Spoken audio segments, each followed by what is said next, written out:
بسم اللہ الرحمن الرحیم۔ السلام علیکم۔ شارٹ ناولز کے سلسلے میں نیا ناول محبت روشنی ہے بائی نادیہ احمد۔ امید ہے آپ کو پسند آئے گا۔ فٹ پاتھ پہ بازار مصر کا گماں تھا، کپڑوں سے جھلکتے عریاں بدن، لہراتی بل کھاتی وہ ہوا کی بیٹیاں اپنی اداؤں سے گاہکوں کو ترغیب دے رہی تھیں۔ حسن کے بازار میں بولیاں لگ رہی تھیں۔ کیا حشر برپا تھا یہاں! رنگ و نسل کی تمیز نہیں تھی، بس ہوس ہر شے پر حاوی تھی۔ سڑک کے دونوں طرف ٹیکسیوں کی لمبی قطاریں تھیں۔ سروس لین میں گاڑیاں رینگ رہی تھیں۔ گاڑیوں کے شیشوں سے سر نکالے کچھ لوگ حریص نظروں سے ان عورتوں کو دیکھ رہے تھے۔ بات بن جاتی تو اسے اپنے ساتھ بٹھا لیتے تھے۔ رات کے 10 بجے شہر کی ان سڑکوں پر رات جوان تھی۔ یہ اس شہر کا ریڈ لائٹ علاقہ نہیں بلکہ مشہور کاروباری مرکز تھا، جہاں دن کی روشنی میں لاکھوں کروڑوں کا کاروبار ہوتا تھا۔ سڑک پر ٹریفک جام نور، سب وے اسٹیشن پہ لوگوں کا ہجوم ہوتا تھا، مگر رات کو سڑک پر بنے چند مشہور کلبوں میں زندگی کی ایک اور جھلک دکھنے کو ملتی تھی۔ یہاں یہ زیادہ تر وہ لڑکیاں تھیں جو دن میں چھوٹی موٹی نوکریاں کرتی تھیں اور رات میں یا ویکینڈ پہ اچھے ٹائم پاس کی غرض سے اور کچھ اضافی پیسے کمانے کی لالچ میں یہاں موجود ہوتی تھی۔ دبئی سنگل کمیونٹی کے لیے مشہور بھی ہے اور بدنام بھی۔ لڑکیاں اپنی معمولی سی تنخواہ سے اپنے خواب پورے کرنا تو دور کی بات، وہ اس ہائی لائف دبئی کو چھونے کا سوچ بھی نہیں سکتی، جو اس شہر کی سب سے بڑی کشش ہے۔ ایسے میں اگر کلب میں لڑکیوں کا داخلہ اور مفت ڈرنک کی آفر سے فائدہ اٹھایا جائے تو کیا برا ہے؟ اسے اس شہر میں رہتے ہوئے 2 سال ہو چکے تھے اور اس ہوٹل کو دن میں 2 بار دیکھتی تھی۔ یہ پہلی بار تھا کہ وہ اس عالیشان عمارت کو اندر سے دیکھ رہی تھی۔ اس کی بلڈنگ باہر سے بھی قابل ستائش تھی، لیکن اسے اندازہ نہیں تھا یہ اندر سے اس قدر عالیشان ہوگا۔ بلا شبہ یہ آرکیٹیکچر کا نادر نمونہ تھا۔ وہ عمارت جتنی شاندار باہر سے نظر آتی تھی، اس کے انٹیریئر اس سے زیادہ مبہوت کر دینے والا تھا۔ لابی میں اس وقت کافی لوگ تھے جو اسے سرسری نگاہ سے دیکھ کر آگے چلے گئے۔ کلب میں داخل ہوتے وقت اس کا دل پتے کی طرح کانپ رہا تھا، مگر اس وقت وہ مجبور نہ ہوتی تو کبھی اس جگہ قدم نہ دھرتی۔ قیمتی ٹائل فلورز پر دھیمے قدموں سے چلتی وہ اس ہوٹل سے ملحقہ کلب میں داخل ہو گئی تھی۔ اندر کا ماحول اس کی سوچ سے زیادہ آزاد تھا۔ اس کی نظریں لوگوں کے ہجوم میں سحرش کا تعاقب کر رہی تھیں اور پھر وہ اسے ڈانس فلور پر نظر آ گئی تھی۔ اسے دیکھ کر وہ تیزی سے اس کی جانب بڑھی۔ گھٹنے سے اونچا رائل بلو سلیو لیس لباس اور چہرے پہ انتہائی ڈارک میک اپ کیے سحرش پھولے ہوئے سانس کے ساتھ اس کی طرف آئی تھی۔ یہ کیا حلیہ بنا رکھا ہے! اب اگر کلب آ ہی رہی تھی تو کچھ حالت بھی سنوار لیتی۔ اسے لے کر کلب سے باہر آتے ہوئے سحرش نے تمسخر سے کہا۔ سیاہ ٹاپ اور بلیک جینز میں سر پر سکارف اوڑھے وہ اس ماحول میں پوری طرح مس فٹ تھی۔ کیا خرابی ہے میرے حلیے میں سحرش؟ وہ اس کے مذاق اڑانے پر کچھ شرمندہ ہو کر بول رہی تھی۔ سحرش اس کی کسی بھی بات کا جواب دیے بغیر تیز قدم اٹھاتی اندر چلی گئی۔ اس کا رخ ریسٹ رومز کی طرف تھا۔ اب چونکہ کچھ وقت تمہیں یہاں میرے ساتھ گزارنا ہے تو پلیز یہ سکارف اتار دو۔ اس کے سر سے سکارف کھینچ کر اتارتے ہوئے اس نے کلپ میں جکڑے اس کے لمبے سیاہ بالوں کو کھول دیا تھا۔ اپنے پاس سے ایک لپسٹک نکال کر اس نے زبردستی اس گہری سرخ لپسٹک سے اس کے ہونٹوں کو رنگ دیا تھا۔ میں نہیں کرتی میک اپ، اور پلیز میرا سکارف واپس کرو، مجھے الجھن ہو رہی ہے۔ اس کی حرکتوں پہ اپ سیٹ ہوتی وہ اپنے بال باندھنے لگی تھی۔ دیکھو، اگر تمہیں میرے ساتھ جہاں کچھ دیر رہنا ہے تو اپنا حلیہ میرے مطابق کرنا ہوگا۔ اب تمہاری بدولت میں اپنے فرینڈز کے سامنے شرمندہ نہیں ہو سکتی۔ اس کے 2 ٹوک لہجے پہ لب کاٹتے اس نے بالوں کو کھلا چھوڑ دیا۔ جمی کب تک آئے گا؟ وہ واپس کلب کی طرف جاتے ہوئے اسے پوچھ رہی تھی۔ بس آتا ہی ہوگا، ابھی اتنا وقت نہیں ہوا، سحرش نے لاپرواہی سے کہا۔ کچھ دیر باتیں کرنے کے بعد اسے ایک بار سٹول پر بیٹھنے کا کہہ کر دوبارہ ڈانس فلور پر چلے گئی تھی۔ بے دلی سے وہ کلب میں بیٹھی ہوئی تھی جہاں رات کے اس پہر میلے کا سماں تھا۔ تیز آواز میں کانوں کو چیرتا میوزک اور لوگوں کا ہجوم، اسے وہاں بہت گھٹن ہو رہی تھی۔ یہاں لیڈیز کی نہ صرف انٹری فری تھی بلکہ اندر انہیں ڈرنک بھی مفت سرو کیا جاتا تھا، اور مردوں کو کافی مہنگی ادائیگی کرنا پڑتی تھی۔ اس کی وجہ خالصتاً کاروباری تھی۔ لڑکیوں کے چکر میں زیادہ سے زیادہ مرد وہاں آتے تھے۔ وہ سہمی ہوئی الگ تھلگ سی بیٹھی تھی جب ویٹر اس کے پاس ڈرنک لے کر آئی، لیکن اس نے انکار کر دیا تھا۔ وہ کندھے اچکا کے حیرت سے وہاں سے چلی گئی۔ وہاں اکثر لڑکیاں اپنے بوائے فرینڈز کے ساتھ تھیں، جو سنگل تھی وہ اپنا پارٹنر تلاش کرنے میں مصروف تھیں۔ وہ خاموشی سے اس انجان ماحول میں بیٹھی تھی۔ اسے یہ سب دیکھ کر وحشت ہو رہی تھی۔ وہ وہاں انفٹ تھی۔ اس شور و غوغا سے اس کے اعصاب پر دباؤ بڑھتا جا رہا تھا۔ 12 بجے کے بعد میوزک کا موڈ بدل جاتا تھا۔ اب نان سٹاپ میوزک شروع ہو چکا تھا۔ میوزک کا ٹیمپو بدلا تو لوگوں کا جوش و خروش بھی عروج پر تھا۔ میوزک کے شور سے اس کا دماغ پھٹ رہا تھا۔ بہت دیر تک سفر سے اس بے ہنگم اور بیہودہ شور کو برداشت کرتی رہی، لیکن جب اس کا ضبط ختم ہو گیا تو وہاں سے اٹھ کر ایک بار پھر سہرش کے پاس تھی۔ میں اگر مزید کچھ دیر یہاں بیٹھی تو پاگل ہو جاؤں گی، اس نے چلاتے ہوئے سہرش سے کہا۔ میں چیک کرتی ہوں جمی اب تک کیوں نہیں آیا۔ تم ایسا کرو، اوپر روم میں چل کر بیٹھو، تب تک میں جمی کا پتہ کرتی ہوں۔ کلب سے نکل کر سہرش اسے ہوٹل روم کی طرف لے آئی تھی۔ ایک کمرے کے سامنے رک کر اس نے کارڈ سے دروازہ کھولا اور اندر داخل ہو گئی۔ کمرے میں اندھیرا تھا۔ کارڈ کو اس نے دیوار پہ لگے سوئچ میں پھنسایا تو کمرہ روشن ہو گیا۔ تم یہاں آرام سے بیٹھو، میں بھی آتی ہوں۔ سہرش اسے اس کمرے میں بٹھا کر واپس جا رہی تھی۔ یہ کس کا کمرہ ہے سہرش؟ وہ پوچھے بغیر نہیں رہ پائی تھی۔ میری فرینڈ کا کمرہ ہے، آج ہی بینکاک سے آئی ہے، چند دن گھومنے پھرنے۔ پچھلی بار آئی تھی تو ہماری اچھی دوستی ہو گئی تھی۔ وہ خود اس وقت نیچے کلب میں ہے، تم بے فکر ہو کر یہاں بیٹھو، میں جمی کا پتہ کرتی ہوں۔ اسے مطمئن کرنے کے بعد سہرش اپنے فون پر کوئی نمبر ملاتی کمرے سے باہر نکل گئی۔ وہ خاموشی سے صوفے پر بیٹھ گئی۔ ڈرتے ڈرتے اس نے ایک اچٹتی نگاہ کمرے پر ڈالی۔ یہ کمرہ نہیں، ایک سویٹ تھا۔ جہازی سائز بیش قیمت بیڈ اور میچنگ کاؤچ، قیمتی لیمپ سے جھلکتی دودھیا لائٹ، وہاں منی بار بھی تھا۔ اچانک لاک کھلنے کی آواز پر اس نے گردن گھما کر دروازے کی طرف دیکھا۔ اسی لمحے کوئی دروازہ کھول کر اندر داخل ہوا تھا۔ وہ بہت ہینڈسم اور خوش شکل تھا۔ اس کی عمر 30-31 سال کے قریب تھی۔ گندمی رنگت اور پرکشش ذہین آنکھیں اس کی شخصیت کو اور بھی متاثر کن بنا رہی تھی۔ اس کی شخصیت اتنی پرکشش تھی کہ اسے دیکھ کر کوئی بھی عشق میں گرفتار ہو سکتا تھا، لیکن وہ اسے دیکھ کر بری طرح ڈر گئی تھی۔ ہوٹل لابی سے پارکنگ ہال تک آتے شاید صدیاں بیت گئی تھی۔ قدم بوجھل تھے یا وقت تھام گیا تھا، یہ راز وہ جان نہیں پایا تھا۔ آج کا پورا دن خوشگوار گزرا تھا، اس لیے وہ بہترین موڈ میں تھا۔ صبح 11 بجے وہ لاہور آیا تھا، پھر اس نے اپنی زندگی کی بہترین شاپنگ کی تھی اور آج ہی اس نے اپنے بزنس کی سب سے بڑی ڈیل سائن کی تھی۔ سردیوں کی پہلی بارش کے بعد اس کا موڈ اور بھی اچھا ہو گیا تھا۔ ویسے بھی کچھ عرصے سے موسموں کا تغیر اس کے دل پر اثر انداز ہونے لگا تھا۔ اپنے امریکی دوست کو ساتھ لے کر وہ اس مقامی 5 اسٹار ہوٹل میں آیا تھا اور اب وہ دونوں ڈنر کے بعد بہت ہی اچھے موڈ میں ہوٹل سے باہر نکل رہے تھے کہ سامنے کے منظر نے اس کے تن بدن میں آگ لگا دی۔ یہ نہیں ہو سکتا، اس نے خود کلامی کی۔ جانسن نے اس کی بات نہیں سمجھا تھا۔ اس نے چونک کر اپنے ساتھ کھڑے سفید فام کو دیکھا۔ مجھے لگتا ہے تمہاری طبیعت ٹھیک نہیں ہے وقار۔ اس کی اڑتی ہوئی رنگت دیکھ کر کوئی بھی سمجھ سکتا تھا کہ اس وقت اپسیٹ ہے۔ آئی تھنک سو، صبح ملوں گا۔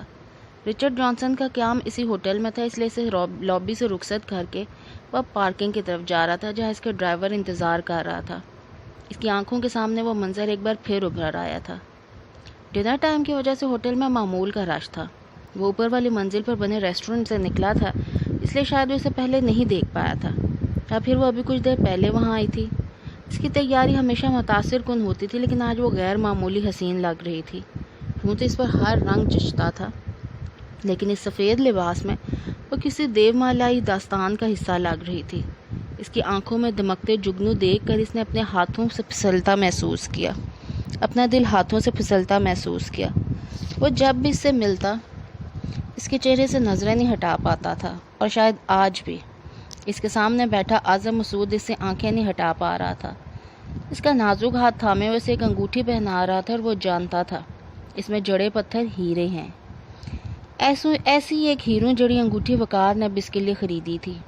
بے اختیار اس کا ہاتھ اپنے سیاہ ڈنر سوٹ کی دائیں جیب میں گیا تھا، جس میں اس وقت بھی وہ مخمل کی ڈبیا رکھی تھی۔ تمہیں خوشی کی خبر سنانی تھی بیٹا، صابرہ بہت خوش نظر آ رہی تھی۔ جلدی بتائیں امی، مجھ سے انتظار نہیں ہو رہا۔ آئمہ کا نام MBA کی میرٹ لسٹ میں آ گیا۔ سچ امی؟ وہ بے اختیار چیخی تو اس کی روم میٹ نے اسے غور سے دیکھا تھا۔ اسے معذرت خواہانہ نظروں سے دیکھتی وہ کمرے سے باہر نکل گئی تھی۔ اگلے ہفتے داخلہ فیس جمع کروانی ہے۔ تم تو جانتی ہو نا روشنی، تمہاری بہن کو اس یونیورسٹی میں داخلے کی کتنی خواہش تھی۔ اپنا نام میرٹ لسٹ میں دیکھ کر تو اس کے پاؤں زمین پر نہیں ٹک رہے ہیں۔ ہاں، مس نے محنت بھی تو بہت کی تھی اور پھر اسے پڑھائی کا شوق بھی ہے۔ آپ بس جلدی سے اس کا داخلہ یونیورسٹی میں کروا دیں۔ وہ آئمہ کی کامیابی پر بہت خوش تھی۔ اس کے ابو کی کتنی خواہش تھی کہ ان کی دونوں بیٹیاں اعلیٰ تعلیم حاصل کریں، لیکن ان کی طویل بیماریوں پر وفات کے بعد گھر کا سارا بوجھ کم عمری میں ہی اس کے کندھوں پر آ گیا تھا۔ صابرہ خود محض 8ویں پاس تھی اور زندگی میں برا وقت آنے پر وہ اپنی بیٹیوں کے لیے کچھ نہیں کر پائی تھی۔ وہ خود کو بہت بے بس محسوس کرتی تھی۔ ان کے خاوند ایک معمولی تنخواہ دار ملازم تھے۔ ان کی وفات کے وقت وہ روشنی FA کر رہی تھی۔ وہ پڑھائی میں بہت اچھی نہیں تھی، لیکن آگے بڑھنے کی خواہش رکھتی تھی۔ گھر کے حالات کی وجہ سے وہ BA میں داخلہ نہیں لے سکی کیونکہ اسے اپنی چھوٹی بہن اور بیوہ ماں کی ذمہ داری سنبھالنی تھی۔ اس کے والد کی ایک پرانے دوست کی وجہ سے اسے ایک پرائیویٹ کمپنی میں ٹیلی فون آپریٹر کی ملازمت مل گئی تھی۔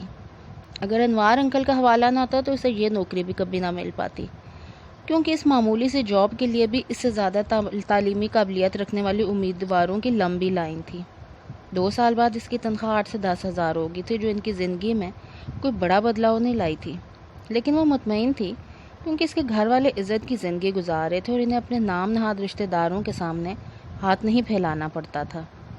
روکھی سوکھی کھاک اور موٹا جھوٹا پہن کر بھی وہ اپنے رب کا شکر ادا کرتی تھی۔ آئمہ انٹر کر چکی تھی جب روشنی کو کسی نے دبئی میں کانٹریکٹ پہ ہونے والی بھرتیوں کا بتایا۔ اس کمپنی کو ایک بہت بڑے گروپ کے دبئی میں واقع سپر سٹورز کے لیے سیلز گرل اور سیلز بوائے چاہیے تھے۔ اس طرز کے سٹور اس کمپنی نے پاکستان میں بھی بنائے تھے۔ روشنی کو اس ملازمت میں دلچسپی محسوس ہوئی۔ پچھلے 2 سال میں اس کی شخصیت میں بہت اعتماد آ چکا تھا۔ مہینے کے 10,000 روپے کوئی اتنی بڑی رقم نہیں تھی جس پہ 3 لوگ اپنے تمام عمر کی پلاننگ کر لیتے، اور پھر وہ نہیں چاہتی تھی کہ آئمہ اس کی طرح اپنی پڑھائی مکمل نہ کر پاتی۔ اس نے اس ملازمت سے متعلق تمام ضروری معلومات حاصل کر لی تھی۔ ماہانہ تنخواہوں کے ساتھ رہائش اور ٹرانسپورٹ بھی شامل تھی، اور یہ ایک پرکشش پیکیج تھا۔ یہ اس کی خوش قسمتی تھی کہ اسے یہ ملازمت مل گئی تھی۔ 2 سال کے کانٹریکٹ پر 2,000 درہم ماہانہ تنخواہ اس کی زندگی کے کتنے مسائل حل کر سکتی تھی۔ ویزا، میڈیکل اور ٹریننگ کے ساتھ اگر وہ چاہتی تو یہ 2 سال کا کانٹریکٹ رینیو ہو سکتا تھا۔ صابرہ نے اسے منع کیا تھا، وہ صرف پردیس نہیں بھیجنا چاہتی تھی، لیکن اس نے انہیں سمجھایا کہ دبئی کچھ معاملات میں لاہور سے زیادہ محفوظ شہر ہے۔ تو وہاں اکیلی کیسے رہو گی؟ میں اکیلی تھوڑی ہوں گی امی، میرے ساتھ اور بھی بہت سی لڑکیاں ہوں گی۔ لیکن روشنی، آپ کو مجھ پر اعتبار کرنا ہوگا امی۔ اور بادل نخواستہ صابرہ نے اسے دبئی جانے کی اجازت دے دی تھی۔ وہ دبئی آ گئی تھی۔ وہ 2 سال سے وہ ان کے لیے مشقت کر رہی تھی۔ آئمہ کنیڈ کالج سے BA کر چکی تھی اور MBA کرنے لگی تھی۔ بلا شبہ وہ ایک ذہین اسٹوڈنٹ تھی۔ اس کے ہاتھ سے لگا ننھا سا پودا ایک مضبوط درخت بننے والا تھا۔ کچھ عرصے میں وہ پھل دینے لگے گا، بس 2 سال اور پھر آئمہ کا MBA ہو جائے گا تو وہ پاکستان واپس چلی جائے گی۔ آئمہ کو تو پاکستان میں بھی بہت اچھی نوکری مل سکتی تھی۔ ان 2 سالوں میں اس کی امی نے بھی خوب بچت کر لی تھی۔ وہ تو 10,000 میں بھی گھر بہت اچھے سے چلایا کرتی تھی۔ اس وقت وہ 3 لوگ تھے اور اب تو وہ ہر مہینے 40,000 بھیجتی تھی۔ صابرہ سے باتیں کرتے وہ آنے والے اچھے وقتوں کے خواب دیکھنے لگی۔ روشنی، آئمہ کے داخلے کے لیے 50,000 روپے بھیج دو بیٹا۔ صابرہ کی آواز سن کے وہ اپنے خواب سے باہر آئی۔ یہ کیا کہہ رہی ہیں امی آپ؟ اسے لگا اس نے کچھ غلط سنا ہے۔ کیا ہو گیا روشنی؟ ابھی بتایا تو ہے تمہیں، آئمہ کی داخلہ فیس اگلے ہفتے جمع کروانی ہے، پھر اگلی فیس وہ کہی تھی 6 ماہ بعد جائے گی۔ صابرہ نے تفصیلاً بتایا۔ امی میرے پاس اتنے پیسے نہیں ہیں، میں تو اپنی تنخواہ کا بڑا حصہ آپ کو بھیج دیتی ہوں۔ میرے پاس جتنے پیسے ہوتے ہیں میں پورا مہینہ کس مصیبت سے گزرتا ہے وہ میں جانتی ہوں۔ تمہارا وہاں خرچہ ہی کتنا ہوتا ہے روشنی؟ رہائش، ٹرانسپورٹ سب تو مفت میں ملتا ہے تمہیں۔ صابرہ نے منہ بنایا۔ دبئی بہت مہنگا شہر ہے امی، پانی بھی پیسوں سے خرید کے پینا پڑتا ہے، وہ دھیمی آواز میں بولی۔ لیکن اس نے انہیں اس رہائش کا نہیں بتایا جو 8 بائی 10 فٹ کا ایک کمرہ تھی اور جسے وہ 5 لڑکیوں کے ساتھ شیئر کرتی تھی۔ تمہیں کیا لگتا ہے روشنی ہم تمہارے بھیجے ہوئے پیسوں سے عیش کر رہے ہیں؟ اس مہنگائی کے دور میں 40,000 کے اوقات ہی کیا ہے؟ گھر کا کرایہ، آئمہ کے اور میرے اخراجات کے بعد اگر کوئی مہمان آ جائے تو 1,500 تو ایسے ہی نکل جاتے ہیں۔ وہ 10,000 ماہانہ ملنے پر دن میں 10 بار شکر ادا کرنے والی اپنی ماں کے منہ سے یہ الفاظ سن کر حیران رہ گئی۔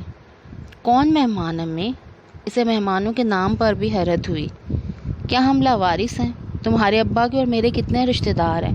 باہر جا کر اپنے کو بھول گئی ہو؟ امی آپ ان رشتہ داروں کی بات کر رہی ہیں جو ابا کی موت کے بعد اس لیے ہمارے گھر نہیں آتے تھے کہ کہیں ہم ان سے کوئی مدد نہ مانگ لیں؟ تم پیسے بھیج رہی ہو یا نہیں؟ اس فون کا بھی بل آتا ہے جو تمہارے بھیجے 40,000 میں سے ہی ادا کرنا ہوتا ہے۔ صابرہ نے طنز سے کہا۔ امی میرے پاس اس وقت فقط اتنے پیسے ہیں کہ میں مہینے کے باقی 10 دن 2 ٹائم کھانا کھا سکوں۔ میں نے آج تک اپنی ضرورت کے لیے کسی کے سامنے ہاتھ نہیں پھیلایا، اور یہاں سب میری طرح محنت ہی کرتے ہیں اور تھوڑی سی تنخواہ جمع کر کے اس میں گزارا کرتے ہیں۔ ایسے میں کسی سے ادھار مانگ کے میں نہ خود شرمندہ ہو سکتی ہوں اور نہ انہیں شرمندہ کر سکتی ہوں۔ پختہ اور دھیمے لہجے میں اس نے بات ختم کی اور فون بند کر دیا۔ اپنے بائیں ہاتھ کی ہتھیلی سے اس نے اپنی آنکھوں میں آئے آنسو صاف کیے اور کمرے میں آ گئی۔ اندر اس وقت 5 غیر ملکی لڑکیاں تھیں جن کے اپنے مسائل تھے، تو ان کے سامنے کیا آنسو بہاتی؟ موبائل فون ہاتھوں میں تھامے وہ پچھلے 2 گھنٹے سے گمسم بیٹھی تھی۔ ذہن 2 سال پرانی گلیوں میں بھٹک رہا تھا جب وہ پہلی بار دبئی آئی تھی۔ بظاہر وہ بہت خود اعتماد اور نڈر دکھائی دینے والی روشنی نے جب پردیس میں پہلا قدم رکھا تو اس کا دل پتے کی طرح کانپ رہا تھا۔ صابرہ کو دیے جانے والے سارے دلاسے وہ اس وقت بھول گئی تھی۔ وسوسے اور خوف کا سانپ پھن پھیلائے اسے ڈرا رہا تھا، لیکن اس کا اللہ پہ یقین سب پہ حاوی ہو گیا۔ اس نے اتنا بڑا قدم اپنی ماں اور بہن کی بہتر زندگی کے لیے اٹھایا تھا۔ ایئرپورٹ سے کمپنی کے پاس اسے اور چند دوسرے ملازمین کو لے کر گنجان علاقے میں داخل ہوئی۔ اس کے ساتھ زیادہ تعداد مردوں کی تھی اور ان کی حلیے اور گفتگو کے انداز سے اس نے یہی اندازہ لگایا کہ وہ سب مزدور طبقہ تھے۔ سڑک کی دونوں طرف اونچی عالیشان اسکائی اسکریپر عمارتیں سر اٹھائے کھڑی تھی۔ یہ ڈیرا کا علاقہ تھا۔ بس اب اندرونی سڑک سے ہوتی ہوئی ایک بلڈنگ کے سامنے رک گئی تھی۔ دوسری عمارات کے برعکس ایک پرانی 3 منزلہ عمارت تھی۔ اس بلڈنگ کی تیسری منزل پہ واقع ایک چھوٹے سے فلیٹ میں اس کا قیام تھا، جس میں ایک بیڈ روم اور ایک ہال تھا۔ کچن اور لانڈری کا انتظام تھا۔ کمرے میں جا بجا کھونٹیوں پر زنانہ کپڑے لٹکے تھے، اور بنک بیڈ رکھنے کے بعد وہاں چلنے پھرنے کی جگہ بھی نہیں تھی۔ اس کے علاوہ اس ایک کمرے میں مزید 5 لڑکیاں رہتی تھیں اور باہر ہال میں بھی 6 لڑکیوں کا قیام تھا۔ اسے بعد میں پتہ چلا کہ اس قسم کی رہائش کو یہاں پہ بیڈ سپیس کہتے ہیں۔ اس کے کمرے میں 1 انڈین، 2 فلپائنی اور 2 چینی نژاد لڑکیاں رہتی تھیں۔ اس بلڈنگ اور اسے ملحقہ قومیتوں اور رنگ و نسل کے لوگوں کا ہجوم نظر آتا تھا۔ اس کے برعکس وہ سب لڑکیاں بہت بولڈ اور پر اعتماد تھیں۔ وہ سب یہاں اس سے پہلے سے رہ رہی تھیں اور ان کے پاس اپنے ملکوں سے زیادہ دبئی کی معلومات تھی۔ شروع میں سے ان کے ساتھ ایڈجسٹ کرنے میں کچھ پریشانیوں اور ان کے رویوں سے وہ الجھن محسوس کرتی تھی، لیکن آہستہ آہستہ اس نے خود کو وہاں کے ماحول میں ایڈجسٹ کر ہی لیا۔ اس نے ان کے طور طریقوں اور بول چال پہ کبھی اختلاف اور ناپسندیدگی کا اظہار نہیں کیا تھا، اور یہی ایک واحد طریقہ تھا جو کسی بھی ملٹی کلچرڈ سوسائٹی میں سیٹل ہونے کی پہلی اور آخری کنجی ہے۔ وہ کام میں بے تحاشا مصروف ہو گئی تھی۔ ہفتے میں 1 چھٹی ملتی اور وہ دن اس کا لانڈری اور اگلے ہفتے کی تیاری میں گزر جاتا۔ اس دن وہ تھوڑا بہت کھانا بھی بنا لیتی۔ اس کی روم میٹ زیادہ تر ٹن فوڈ پہ انحصار کرتی تھی، جو اکثر سی فوڈ ہوتا تھا، اور اسے اس کھانے سے گھن آتی تھی۔ انڈین لڑکیاں کیرالا کی تھیں اور انہوں نے میس لگوایا ہوا تھا۔ یہاں کر اس نے سب سے پہلے اپنے لیے ایک موبائل فون خریدا تھا۔ یہ عیاشی نہیں، ضرورت تھی، اور اس کی یہ ضرورت صرف 200 درہم میں پوری ہو گئی تھی۔ اگلے چند ماہ اس نے گھر آدھی تنخواہ بھجوانی تھی، کیونکہ آدھے پیسوں سے اس کو وہ رقم ادا کرنی تھی جو کانٹریکٹ حاصل کرنے کے لیے اس نے اپنے سہیلی کے والد سے قرض لی تھی۔ یہاں اسے سپر مارکیٹ کے عملے کی طرح سیاہ پینٹ اور سفید شرٹ پہننی تھی۔ چند لڑکیاں اسکرٹ بھی پہنتی تھیں، لیکن وہ تو خود کو پینٹ میں بھی بے آرام محسوس کرتی تھی، کیونکہ اس سے پہلے وہ کبھی چادر کے بغیر گھر سے نہیں نکلی تھی۔ اسکارف اوڑھ کر وہ چادر کی کمی کو پورا کرنے کی کوشش کر لیتی۔ پچھلے 2 سالوں میں روپے کی گھٹتی قدر نے پاکستان بھیجنے والے روپوں میں اضافہ کر دیا تھا، لیکن دبئی جیسے مہنگے شہر میں روزمرہ اخراجات کے لیے اسے تھوڑی بہت رقم کی ضرورت تھی۔ اس کی ڈیوٹی بہت سخت اور شفٹوں میں ہوا کرتی تھی۔ یہاں کا موسم شدید تھا اور سال بھر شدید گرمی ہی رہتی۔ اس شہر کی ہائی لائف دیکھ کر وہ حیران رہ گئی۔ دکانوں پر سجی مہنگی برانڈیڈ اشیاء اس نے کبھی خواب میں بھی نہیں دیکھی تھی۔ اس کے ساتھ رہنے والی لڑکیاں بھی ہر ماہ کے آغاز میں اپنی تنخواہ کا بڑا حصہ اپنی فیملیز کو بھیج دیتی تھی۔ لنڈا اپنے 2 بچے اپنے ماں کے پاس فلپائن چھوڑ کر آئی ہوئی تھی۔ جہنی کا شوہر فلپائن سے دبئی آنے کے لیے پر تول رہا تھا۔ جوہی کو اپنے جیز کے لیے 10 لاکھ روپے چاہیے تھے، ورنہ اس کی منگنی ختم ہو جاتی، اور باقی کی لڑکیاں بھی ایسی ہی کسی نہ کسی مجبوری میں وہاں رہتی تھیں۔ ان کی باتیں سن کے اسے اندازہ ہوتا تھا کہ اپنے لائف سٹائل کو بہتر بنانے کے لیے وہ کس حد تک بھی جا سکتی تھی۔ اس کی طرح ان کے پاس بھی بہت معمولی رقمیں بچتی تھی، مگر پھر بھی ان کا رہن سہن روشنی سے بہت بہتر تھا۔ جتنے پیسوں میں روشنی مہینے کی گروسری کر کے اپنے کھانے کا انتظام کرتی، اتنے پیسے تو لنڈا ایک دن میں بیوٹی پارلر میں اڑا آتی تھی۔ میٹرو کے 5 درہم بچانے کے لیے کبھی کبھار وہ پیدل چلتی تھی۔ ایسے میں اس کے سستے جوتوں سے اس کے پاؤں میں چھالے بن جاتے تھے۔ 2 ماہ پہلے اس نے صابرہ اور آئمہ کو بہت سے تحائف بھیجے تھے جو اس نے یہاں کی سستی دکانوں سے خریدے تھے۔ اس کی ایک ملنے والی پاکستان جا رہی تھی، اس لیے اس نے 1 ماہ اوور ٹائم لگا کے اس کے ہاتھ اپنی ماں اور بہن کے لیے وہ سارا سامان بھجوایا تھا، اور 1 ماہ تک وہ بغیر کسی چھٹی کے کام کرتی رہی تھی۔ اس نے پچھلے 2 سال میں کبھی کسی اچھے ریسٹورینٹ سے کھانا نہیں کھایا تھا، جبکہ اس کے ساتھ کام کرنے والی لڑکیاں اکثر ویکینڈ پہ خوب انجوائے کرتی تھی، اور ان میں صرف فلپائنی اور چائنیز نہیں، پاکستانی اور انڈین بھی شامل تھی۔ شروع میں سے حیرت ہوئی، لیکن جلدی وہ اس کی وجہ بھی جان گئی تھی۔ کئی بار اس نے لنڈا اور جینی کو مختلف لڑکیوں کے ساتھ دیکھا تھا۔ ویکینڈ پر اگر ان کی ڈیوٹی نہ ہوتی تو وہ پوری رات کمرے میں واپس نہیں آتی تھی۔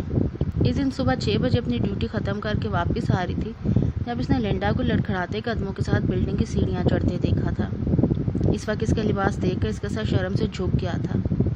یہاں کر اس نے دنیا کا جو روپ دیکھا اور جس مسائل کا وہ شکار ہے، ان سب کا ذکر اس نے صابرہ سے نہیں کیا تھا۔ وہ انہیں تکلیف دینا نہیں چاہتی تھی۔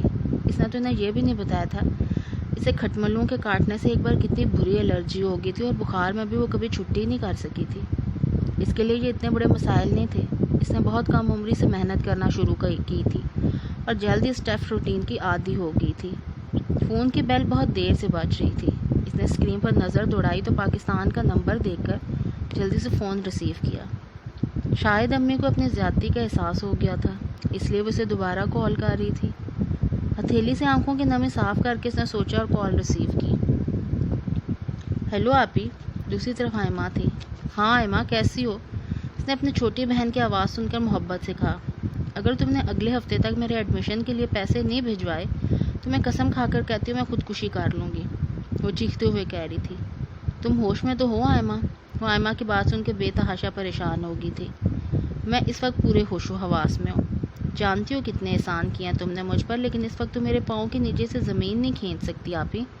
تمہیں اندازہ نہیں ہے میں نے اس یونیورسٹی میں داخلہ لینے کے لیے دن رات ایک کی ہے، اور اب جب میرا خواب پورا ہونے کا وقت ہے تو تم خود کو مکھن میں سے بال کی طرح نہیں نکال سکتی ہو۔ اگر تم نے یہی سب کرنا تھا تو پھر چند سال پہلے ہی کر لیتی۔ اس وقت لوگوں کو اپنا بڑا پن دکھا کر عظمت کا میڈل گلے میں سجا لیا، اور آج جب میرے مستقبل کی سمت کا تعین ہونے لگا تو تم نے ہاتھ اٹھا لیے۔ آئمہ کی باتیں اس کے دل میں نشتر کی طرح لگی تھی۔ لیکن آئمہ میرے پاس اس وقت اتنے پیسے نہیں ہیں، میں تو… آئمہ نے مزید کچھ کہنے کا موقع ہی نہیں دیا۔ میں یہ سب نہیں جانتی، مجھے اتنا پتہ ہے اگر میری فیس ادا نہ ہوئی تو میرا سال ضائع ہو جائے گا اور میں یہ برداشت نہیں کر پاؤں گی۔ اس ذلت اور رسوائی سے اچھا ہے میں اپنی جان دے دوں۔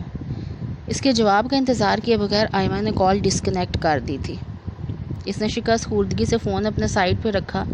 آنسوؤں سے اس کا چہرہ بھیگ چکا تھا۔ کمرے میں اب کوئی نہیں تھا، اس لیے وہ دل بھر کر رو سکتی تھی، لیکن اچانک باتھ روم کا دروازہ کھلا اور جینی باہر آئی۔ اس نے سرخ رنگ کا انتہائی مختصر سلیو لیس لباس پہن رکھا تھا۔ اسے یاد آیا آج ویکینڈ نائٹ ہے، شاید وہ کلب جانے کے لیے تیار ہو رہی تھی۔ دیکھنا کیسے انتظام ہوتا ہے اب پیسوں کا۔ فون رکھ کر آئمہ نے فاتحانہ نظروں سے صابرہ کی طرف دیکھا۔ آپ ہی کے پاس سب پیسے ہوتے ہیں امی، آپ کو کیا لگتا ہے وہ اتنی اچھی ہیں کہ ساری تنخواہ ہمیں بھجوا کر اتنے سالوں سے خالی ہاتھ بیٹھی ہیں؟ آپ کو یاد نہیں جب 1 ماہ پہلے ان کے کوئی ملنے والی پاکستان چھٹیوں پہ آئی تھی تو کتنا سامان بھجوایا تھا انہوں نے؟ اس کے پیسے کہاں سے آئے تھے؟ میں بھی تو یہی حیران ہوں کہ آخر 2 سال میں کیا اس نے اتنی تھوڑی سی بھی بچت نہ کی ہوگی کہ بہن کے داخلے کے لیے 40-50 ہزار ہی بھجوا دے۔ صابرہ نے منہ بنایا۔ آپ کو تو بات ہی کرنا نہیں آتی، دیکھنا آپ دباؤ ڈالا ہے تو کیسے پیسے بھجوائیں گے۔ آئمہ نے فریج سے ڈبہ نکال کر جوس گلاس میں انڈیلا اور اپنے کمرے میں چلے گی۔ چند سال پہلے ان کے گھر کے حالات مختلف تھے، لیکن اب حالات بدل رہے تھے اور ان کے مزاج بھی۔